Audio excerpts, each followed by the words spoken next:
In the heart of the Arabian desert, surrounded by mountains of sand and stone, stood a city that shimmered under the burning sun. Makkah. The air carried the scent of frankincense and the hum of travelers from faraway lands. Caravans came and went, bringing with them spices, silk, and stories from distant worlds. Yet behind the wealth and trade, the city was filled with darkness. Idols lined the Kaaba, more than 300 of them, each representing a different false god, worshipped by tribes who had forgotten the message of Ibrahim. Among them were merchants and leaders who ruled with pride, and the poor who lived under their mercy. It was into this world, full of both beauty and corruption, that a light was destined to rise. In the year of the elephant, when the mighty army of Abraha from Yemen marched toward Makkah with an army of elephants, intending to destroy the Kaaba, something miraculous happened. As the people of Makkah fled to the hills, trusting only in Allah to protect His sacred house, flocks of small birds appeared in the sky. Each carried pebbles of clay, and as they dropped them, the army was struck down, their ambition shattered. That year, known forever as al-Fil, the year of the elephant, became the year when the mercy of Allah was most visible. And in that same year, on a Monday in the month of Rabi al-Awwal, a child was born, a child who would one day change the world. His name was Muhammad, the son of Abdullah, the grandson of Abdul Muttalib, of the noble tribe of Quraysh.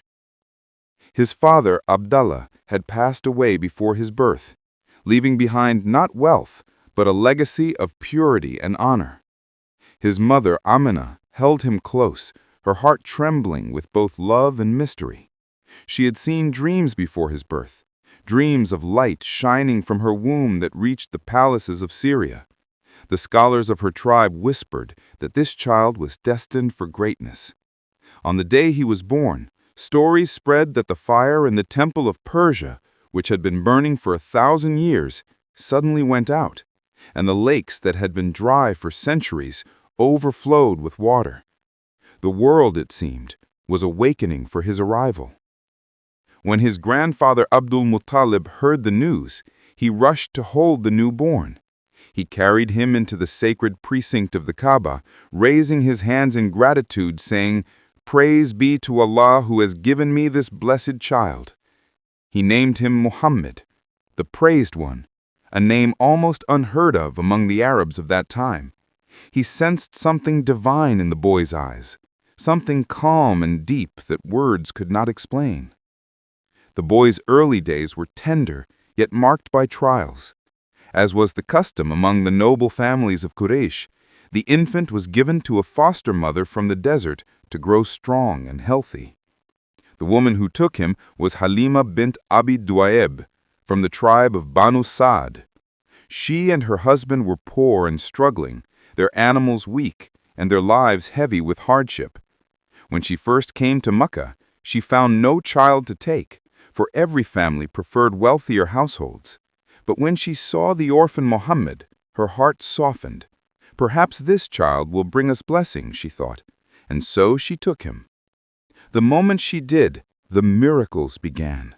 Her weak donkey suddenly became strong and outpaced the others as they returned to the desert. Her barren goats began to give milk, and her land, once dry, turned fertile again.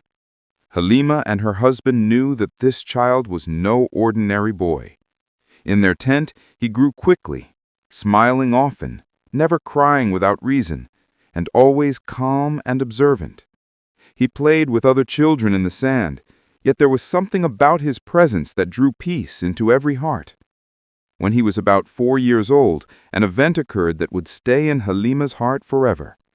One day, Muhammad was playing with other children when 2 men dressed in white appeared. They took him aside, laid him down gently, and opened his chest. The other children screamed and ran to Halima, saying, "Muhammad has been taken." She rushed to find him, pale but unharmed, sitting quietly. When she asked what had happened, he told her, "2 men came, opened my chest, and took something out. Later, The scholars would say that those men were angels who had cleansed his heart, removing a portion of human weakness, purifying it with divine light. Fearing for his safety, Halima decided to return him to his mother, Amina. Though she wept as she parted with him, she knew that this child belonged to something greater than her care. Back in Makkah, Amina embraced him with tears of joy, her heart swelling with pride. She watched him grow, gentle yet thoughtful, never mischievous like other boys. He would sit quietly, watching the stars or helping the poor. But destiny had more trials waiting. When he was just 6 years old, his mother took him on a journey to Yathrib, later called Madinah, to visit his father's grave and some relatives. On their way back, as they passed through a village called Abwa, Amina fell ill. She lay under the shade of a tree, her strength fading. She called her son close, kissed his forehead, and whispered, "O my son, be kind and pure. Your Lord will never abandon you." Then she closed her eyes forever. The boy, now an orphan of both father and mother, wept beside her grave, his small hands brushing the sand as he called for her. But Allah had already written a protection for him. His grandfather Abdul Muttalib came and took him under his care. The old man loved the boy deeply, letting him sit beside him even during important gatherings with the Quraysh chiefs. The elders would say, "He is only a child," but Abdul Muttalib would reply, "Leave him. This son of mine will have greatness ahead." Whenever he entered the Kaaba, he would pray for the boy's safety, and people would see tears in his eyes. 2 years later, when Muhammad was 8, his grandfather too passed away, leaving him again in sorrow. Before dying, Abdul Muttalib entrusted him to his son Abu Talib, who was known for his kindness, though he was not a wealthy man. Abu Talib became his guardian, father, and protector for many years. Together they would travel with trade caravans across the deserts, from Makkah to Syria. On one of these journeys, when he was around 12, they stopped in a town called Busra. There, a Christian monk named Bahira noticed a strange light above the boy's head. He invited them to dine, and watched Muhammad closely. He saw the seal of prophethood between his shoulders, a small mark like a raised piece of skin. The monk took Abu Talib aside and said, "This boy will be a prophet. Protect him from the Jews, for if they recognize him, they may wish him harm." Abu Talib, deeply moved, returned to Makkah with great care for his nephew. As Muhammad grew into youth, his reputation began to shine. He was known as El-Amin, the trustworthy, and El-Sadiq, the truthful. People would leave their valuables with him, knowing he would never deceive. He worked as a shepherd, tending sheep on the hills outside Makkah, learning patience, solitude, and humility.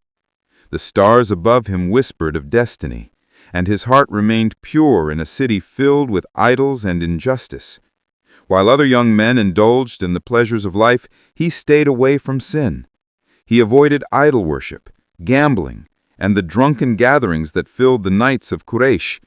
Yet he was no recluse. He was known for his compassion, his kindness to the poor, his smile that soothed the hearts of the weary. By the time he reached 25, he was already admired across Makkah for his honesty and character. It was then that a noble widow named Khadijah bint Khuwailid, one of the richest merchants of the city, heard of his integrity. She sent him to lead one of her trade caravans to Syria, promising fair payment. The journey was successful. Her profits doubled, and her servant Maisara returned amazed, telling her of Muhammad's manners, his honesty, and the shade that seemed to follow him wherever he went. Khadijah's heart was moved. Though she was older than him, she saw in him not youth, but light. Soon after, she proposed marriage, and he accepted. Their union was one of deep love, respect, and peace. She became not just his wife, but his greatest supporter. In her home, the young man found comfort. Together they had children, sons who died in infancy, and daughters who brought joy to their lives, including Fatima, who would later continue his blessed lineage. For years, Muhammad lived a quiet life, dealing fairly in trade, helping the poor, and mending disputes among the people of Makkah. Yet something in his heart longed for solitude, for deeper truth beyond the idols that surrounded him. Often he would climb the rocky hills outside the city and sit in the Cave of Hira, gazing at the horizon, thinking, praying, and seeking the light that his soul felt, but his eyes had yet to see. And it was in that cave, one night, when the world slept and the stars shimmered above, that the first drop of revelation was about to descend, a moment that would change humanity forever.